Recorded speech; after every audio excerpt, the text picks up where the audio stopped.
ভালোবাসার প্রতিদানে শুধু ভালোবেসে যাওয়াটাকে ভালোবাসা বলে না। ভালোবাসা মানে যাকে ভালোবাসবো তাকে ভালো রাখবো। ভালোবাসা মানে ভালোবাসার মানুষটার মানসিক অসুস্থতায় তাকে সাপোর্ট করা, শারীরিক অসুস্থতায় তার পাশে থেকে সেবা যত্ন করা, দূরে থাকলে নির্ঘুম রাত কাটানো, সৃষ্টিকর্তার কাছে তার জন্য প্রার্থনা করা।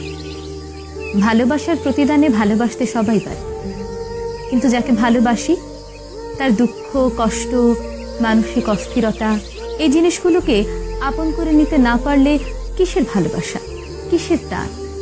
ভালোবাসার মানুষকে আগলে রাখতে জানতে হয়, তার মানসিক অস্থিরতায় নিজেকে মলম হিসেবে উপস্থাপন করতে জানতে হয়। ভালোবাসি মানে শুধু তাকেই ভালোবাসি না, তার সুসময়ে যেমন তার পাশে আছি তেমনি তার দুঃসময়েও তার পাশে থাকবো।